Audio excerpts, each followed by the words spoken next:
सभी को नमस्कार। Chemistry bye Kapil Dangi sir YouTube channel पे पी ब्लॉक पार्ट 6 में अपन अभी पढ़ रहे हैं ग्रुप 15 के एलिमेंट्स जिन्हें अपन निकोजेंस भी कहते हैं। पिछले वीडियो में अपन ने एक बहुत ही महत्वपूर्ण गैस पढ़ी थी, नाइट्रोजन गैस।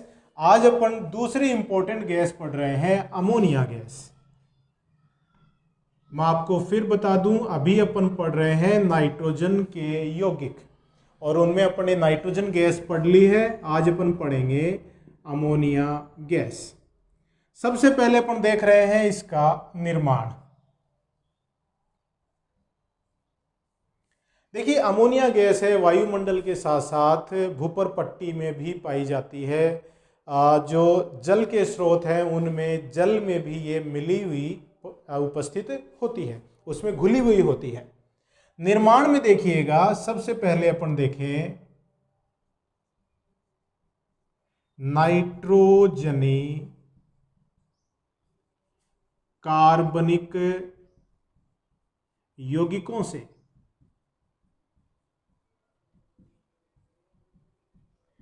ऐसे कार्बनिक यौगिक जिनमें नाइट्रोजन पाया जाता है। जैसे उदाहरण लें यूरिया, जिसका सूत्र होता है NH2CONH2। यूरिया प्राप्त होती है जीव जंतुओं के मलमूत्र से, जीव जंतु के मूत्र से यूरिया प्राप्त होती है। ये यूरिया जल के साथ मिलकर अमोनियम कार्बोनेट बनाती है। यूरिया जल के साथ क्रिया करके बनाती है अमोनियम कार्बोनेट। अमोनियम कार्बोनेट बन गया। अमोनियम कार्बोनेट अपघटित होकर अमोनिया गैस का निर्माण करता है, plus H2O plus CO2। H2O कितने बन गए? 4। यह है अमोनिया। तो जो यूरिया है वो जल के साथ मिलकर अमोनियम कार्बोनेट बनाती है और अमोनियम कार्बोनेट के अपघटन से ammonia H2O plus CO2 gas का निर्माण होता है। तो इस तरह से नाइट्रोजनी कार्बनिक यौगिकों से अमोनिया का निर्माण हो जाता है। दूसरा देखिए, अमोनियम लवणों से। अमोनियम लवणों से, अमोनियम लवण उदाहरण जैसे अमोनियम क्लोराइड, अमोनियम सल्फेट। ये अमोनियम लवण है। मैं इसका नाम लिख दूं, यह है अमोनियम क्लोराइड और ये है अमोनियम सल्फेट। ये अमोनियम लवण है। इन अमोनियम लवणों की क्रिया अगर प्रबल क्षार से करा दें, जैसे NH4 होल ट्वाइस SO4 की क्रिया अगर कास्टिक सोडा से करवा दी जाती है, सोडियम हाइड्रोक्साइड मतलब कास्टिक सोडा, तो क्या होगा? तो बनेगा 2 अणु अमोनिया के प्लस Na2SO4 प्लस H2O। जल का अणु निष्कासित हो जाएगा, अमोनिया गैस प्राप्त होगी, साथ में ये जो सोडियम है इसका सल्फेट के रूप में लवण प्राप्त होगा। दूसरा देखिए, अपन ने देखा जैसे यहां पर अमोनियम क्लोराइड है NH4Cl, इसकी क्रिया अगर कैल्शियम हाइड्रोक्साइड से करा दें, बुझे हुए चूने के साथ अगर करवा दी जाती है, तो आपको मिलेगा 2 अणु ammonia plus CaCl2 plus H2O, 2H2O। तो ये यहां पे भी 2H2O है। अमोनियम क्लोराइड की क्रिया कैल्शियम हाइड्रोक्साइड से बुझे हुए चूने के साथ करवाएंगे तो अमोनिया गैस प्राप्त होती है। तो अमोनिया के लवणों की क्रिया किससे करवा रहे हैं अपन? क्षार के साथ करवा रहे हैं। यहाँ कास्टिक सोडा मतलब सोडियम हाइड्रोक्साइड के साथ करवा रहे हैं, और यहाँ पर कैल्शियम हाइड्रोक्साइड या बुझा हुआ चूना इसको आप कह सकते हैं, उसके साथ अभिक्रिया करवा रहे हैं अमोनियम क्लोराइड की। तो अमोनिया गैस का निर्माण होता है। तो इस तरह से अमोनिया लवणों से भी अपन अमोनिया का निर्माण कर सकते हैं। नेक्स्ट इसकी जो अमोनिया के निर्माण की विधि है, बहुत इंपॉर्टेंट विधि है, जिसे हम कहते हैं हेबर प्रक्रिया या हेबर विधि। हेबर विधि में क्या किया जाता है, नाइट्रोजन गैस की अभिक्रिया हाइड्रोजन गैस से करवाते हैं। FeMO आयरन और मोलिब्डेनम की उपस्थिति में 772 केल्विन तापमान पर, और क्या होता है, अमोनिया गैस बनती है, साथ में ऊष्मा निकलती है, ऊष्मा का निष्कासन होता है। अब यहां देखिए, ये जो अभिक्रिया है इसमें दोनों अभिकारक और उत्पाद गैसीय प्रावस्था में है। ठीक है, उत्पाद के साथ में ऊष्मा निकल रही है, तो अभिक्रिया कैसी है, ऊष्माक्षेपी अभिक्रिया है।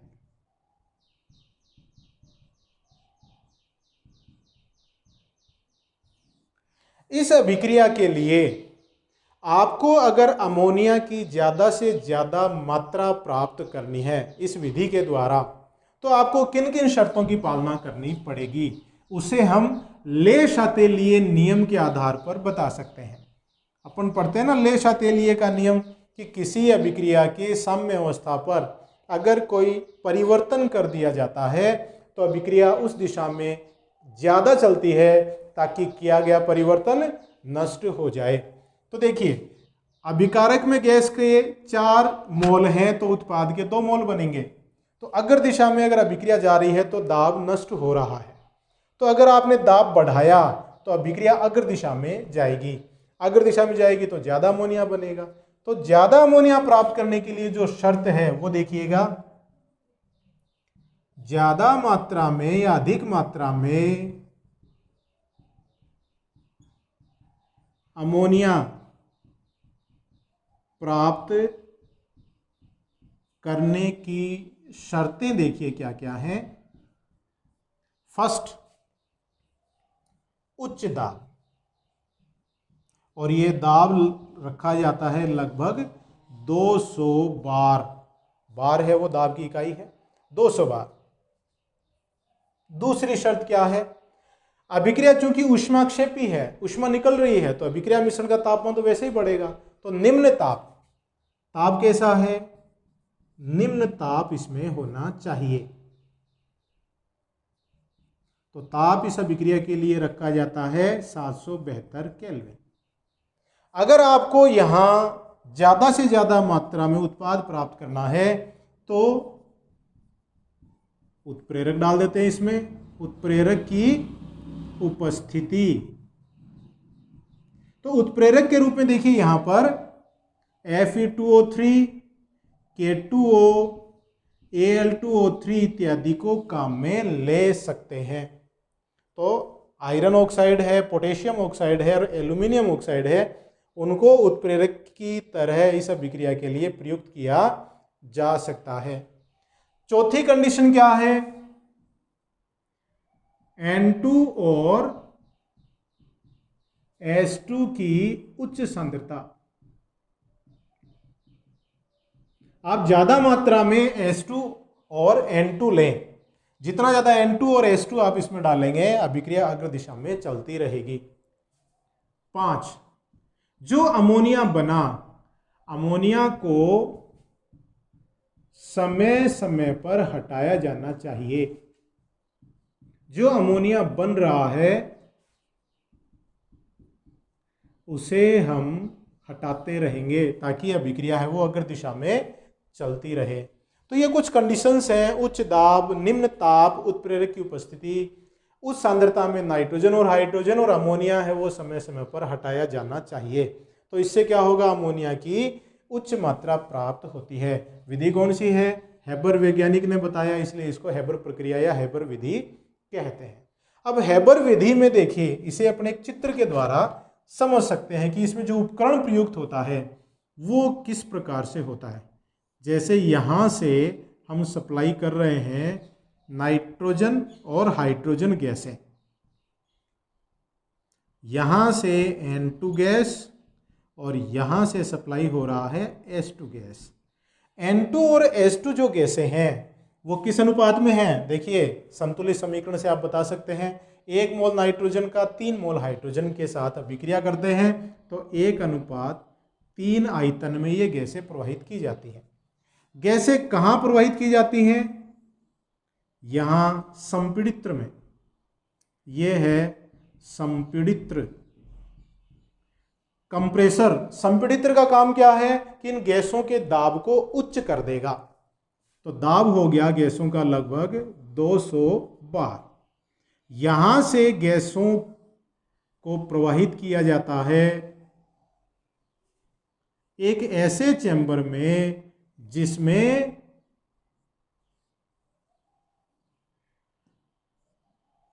उत्प्रेरक रखे हुए होते हैं। देखिए, ये उत्प्रेरक है, ये उत्प्रेरक यहां रखे हुए हैं। नाइट्रोजन और हाइड्रोजन गैसें उच्च दाब पर 772 केल्विन ताप पर उत्प्रेरकों की उपस्थिति में या उत्प्रेरकों के संपर्क में जब आते हैं तो अमोनिया का निर्माण होता है। ये क्या है? उत्प्रेरक। और उत्प्रेरक के रूप में अभी अपन ने देखा कि H2O या Al2O3 या Fe2O3 को प्रयुक्त कर सकते हैं। ठीक है, तो यहां क्या बन गया? अमोनिया गैस बन गई। अमोनिया के साथ में कुछ गैसें किस रूप में रह जाती हैं? अप्रयुक्त रह जाती हैं, मतलब अभिक्रिया में भाग नहीं लेती हैं। तो यहां से जो गैसें जा रही हैं, ये गैस जा रही है, ये कौन कौन सी गैसें हैं? अमोनिया भी है इसमें, H2 भी है इसमें और N2 भी है इसमें। तीनों गैसें हैं। कुछ अभिक्रियाएं, कुछ जो गैसें हैं वो अभिक्रिया में भाग नहीं लेती हैं, मतलब अप्रयुक्त रह जाती हैं। उनको संघनित्र में प्रवाहित करते हैं। इस तरह से ये जिगजैग पाइपलाइन है, जिसे अपनी 11th में क्लॉड विधि, लैंडे विधि के नाम से भी जानते हैं। उच्च दाब पर गैसों को निम्न दाब की ओर प्रसारित करते हैं तो वो ठंडी हो जाती है। और कंडीशन होती है इसमें रुद्धोष्म कंडीशन। तो एडियाबेटिक कंडीशन में अगर किसी गैस को उच्च दाब से छोटे से छिद्र के द्वारा जब निम्न दाब की ओर प्रसारित करेंगे तो वो ठंडी हो जाती है। इसे जूल प्रभाव भी कहते हैं। तो यहाँ पर देखिए क्या मिल गया आपको? द्रव अमोनिया मिल गई। ये द्रव अमोनिया। अमोनिया गैस है, उसका द्रवीकरण नाइट्रोजन और हाइड्रोजन की तुलना में ज्यादा आसान होता है। तो यहां देखिए ये क्या है? संघनित्र। ये जो चैम्बर है ये क्या है? संघनित्र, कंडेंसर जिसको अपन कहते हैं। तो संघनित्र में इन गैसों के मिश्रण को प्रवाहित करेंगे तो अमोनिया तो द्रव में परिवर्तित हो जाएगी और बाकी जो हाइड्रोजन और नाइट्रोजन गैसें हैं उन्हें वापस प्रयुक्त कर लेते हैं। वापस इसको देखिए उच्च दाब पर, यहाँ पर मैं वापस कंप्रेसर लगा दूं, संपीड़ित्र लगा दूं, दाब वही 200 वायुमंडल हो जाएगा और इसको मैंने यहाँ पर इसको पहुँचा दिया। देखिए यहाँ पर ये गैसें वापस आ गई। N2 और H2 गैसें यहाँ से संपीड़ित्र में से होती हुई वापस देखिए यहाँ पे आ गई और वापस ये उत्प्रेरक की उपस्थिति में ये रोटेट इस तरह से होती रहती है। तो ये एक आउटलाइन है उपकरण की जिसके द्वारा अमोनिया गैस का निर्माण करते हैं और उस विधि को क्या कहते हैं अपन? हैबर प्रक्रिया। तो बहुत ही इंपॉर्टेंट है। कई बार ये चित्र भी पूछ सकते हैं, आप आराम से बता सकते हैं। आराम से बनाते। संपीड़ित्र है, फिर उत्प्रेरक है, फिर संघनित्र है। बची हुई गैसों को वापस संपीड़ित्र में से होता हुआ उत्प्रेरक की तरफ प्रवाहित करेंगे। तो सिंपल सा है। तो ये हो गई अमोनिया के निर्माण की विधियां। अब अपन देखेंगे अमोनिया की संरचना, कि जो अमोनिया है उसकी संरचना कैसी है।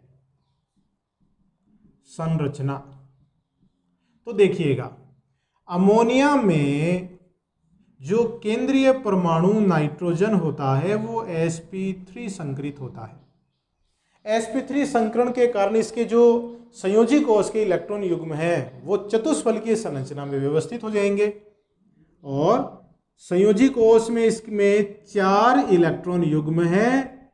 4 इलेक्ट्रॉन युग्मों में से एक तो एकाकी इलेक्ट्रॉन युग्म है और 3 बंध युग्म है। तो ये तो हो गया लोन पेयर। और नाइट्रोजन और हाइड्रोजन के बीच में क्या हो गया? बंध युग्म। अब देखिए इस लोन पेयर की वजह से लोन पेयर बॉन्ड पेयर प्रतिकर्षण उत्पन्न हो जाएगा। तो लोन पेयर क्या करेगा? इन बंधों को थोड़ा सा नीचे दबा देगा। तो चूंकि sp3 संकरण के कारण बंध कोण का मान 109 डिग्री 28 मिनट होना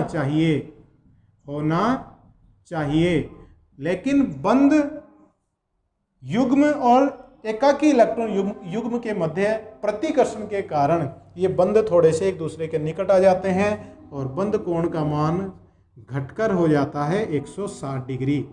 तो अमोनिया में बंध कोण का मान कितना है? 160 डिग्री होता है। N और H के मध्य जो बंध लंबाई है उसका मान होता है 101.1 पिकोमीटर। तो ये हो गया अमोनिया की संरचना। अब देखते हैं अपन इसके भौतिक गुण और रासायनिक गुण। निर्माण कर लिया, संरचना देख ली, अब इसके गुणों की बात करेंगे। गुणों में सबसे पहला गुण देख रहे हैं अपन भौतिक गुण। भौतिक गुण में कौन कौन से गुण होते हैं? रंग, गंध, जल में विलेयता, घनत्व, इस तरह के गुण देखते हैं, वो भौतिक गुण होता है।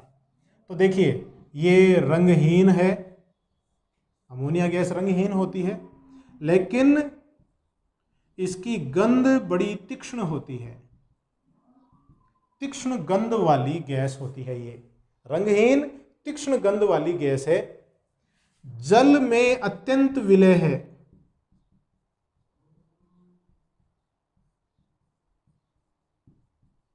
जल में अत्यंत विलेय है। देखिए जो ही आप इसको जल में डालते हैं तो अमोनियम हाइड्रोक्साइड का निर्माण हो जाता है। और अमोनियम हाइड्रोक्साइड बोल दो चाहे अमोनिया जल बोल दो, अमोनिया वाटर, तो जल के अणुओं के साथ ये हाइड्रोजन बंध बना लेती है या अमोनियम हाइड्रोक्साइड का निर्माण कर देती है, इसलिए जल में अत्यंत विलेय होती है। तो ये बहुत ही इंपॉर्टेंट पॉइंट हो गया इसका, ठीक है ना। नेक्स्ट देखिएगा, नेक्स्ट भौतिक गुण है जल की भांति इसमें द्रव व ठोस अवस्थाओं में हाइड्रोजन बॉन्डिंग पाई जाती है।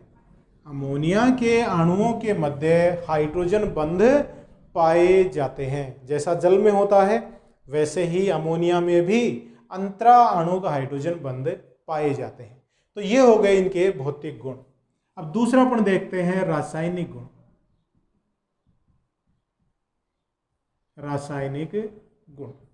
रासायनिक गुणों में देखिएगा, जो अमोनिया है उसकी प्रकृति होती है क्षारीय प्रकृति की होती है। इसका मतलब अम्लों से क्रिया करके लवण बनाएगी। तो देखिएगा अमोनिया है, उसकी क्रिया अगर HCl से करा दें तो बन जाता है अमोनियम क्लोराइड।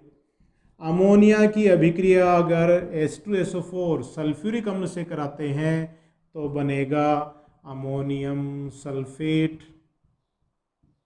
अमोनिया की क्रिया अगर एसिटिक एसिड से करा देते हैं तो बनता है CH3COONS4 अमोनियम एसीटेट। तो देखिए ammonium chloride, ammonium sulphate, ammonium acetate, ये सब क्या हैं? लवण हैं। तो किसी भी यौगिक की अभिक्रिया अगर अम्ल से कराने पर लवण बन रहा है तो वह यौगिक कैसा हुआ? क्षार हो गया, या क्षारीय प्रकृति वाला वह हो जाता है। तो ये क्षारीय प्रकृति दर्शाता है। दूसरा इसका रासायनिक गुण देखिएगा किसी धातु के लवण की अभिक्रिया अगर अमोनिया जल से कराते हैं तो धातु हाइड्रोक्साइड के रूप में अवक्षेपित हो जाता है। जैसे देखिएगा ZnCl2 है या ZnSO4 अपन लें, जिंक सल्फेट है, उसकी अभिक्रिया अमोनिया जल से करा दें तो क्या बनेगा, ZnOH whole twice plus NH4 whole twice SO4 और ये हो गया 2। ये अमोनिया जल है, अमोनियम हाइड्रोक्साइड अभी अपन ने देखा। इसकी अभिक्रिया जिंक सल्फेट से करवा रहे हैं तो जिंक सल्फेट में से जो धातु है वो जिंक हाइड्रोक्साइड के रूप में अवक्षेपित हो जाता है। वैसे ही देखिएगा FeCl3 की अभिक्रिया अगर अमोनिया जल से करवा दें तो बनेगा FeOH whole thrice plus ammonium chloride,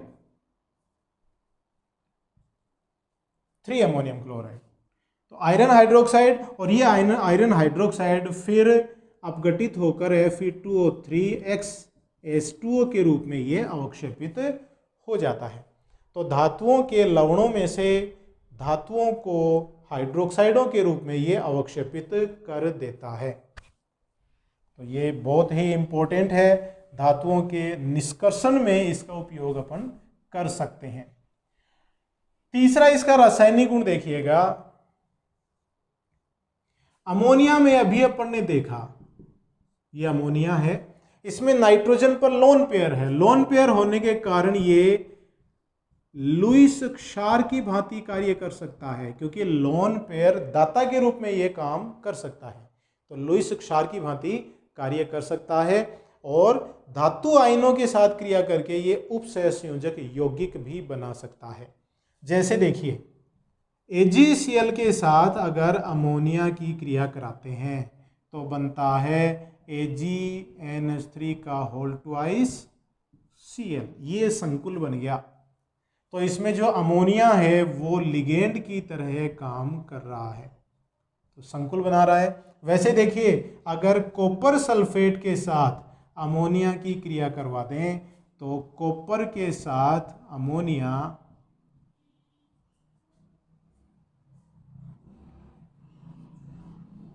ये लो संकुल बन गया कॉपर के साथ। 4 अमोनिया है वो Cu2+ के साथ उपसहसंयोजक बंध के द्वारा जुड़े रहते हैं, जिसमें अमोनिया है वो लिगेंड की भांति कार्य करता है। तो इस तरह से Ag के साथ में Cu2+ के साथ में ये अमोनिया है ये लिगेंड की तरह काम कर रहा है, लुईस क्षार की भांति कार्य कर रहा है। तो ये थे अमोनिया के भौतिक और रासायनिक गुण। अब अपन पढ़ेंगे इसके उपयोग। अमोनिया क्या काम में आता है? तो सबसे पहला उपयोग है इसका लेबोरेटरी रिएजेंट के रूप में, प्रयोगशाला अभिकर्मक के रूप में, प्रयोगशाला अभिकर्मक के रूप में।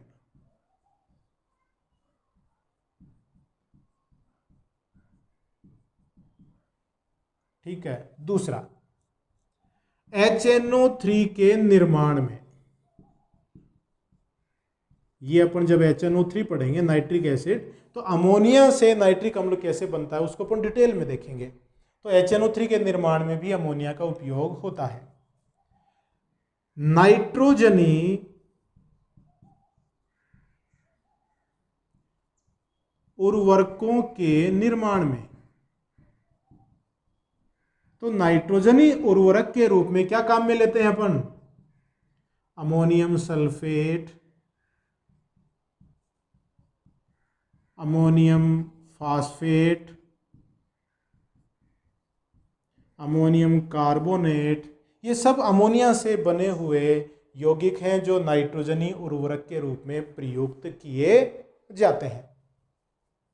नेक्स्ट है शीतलक के रूप में। अगर आपको कम तापमान प्राप्त करना है तो अमोनिया, द्रव अमोनिया गैस का उपयोग आप कर सकते हैं। तो ये थे अमोनिया के उपयोग। तो अभी अपन ने इस वीडियो में अमोनिया को डिटेल में पढ़ा।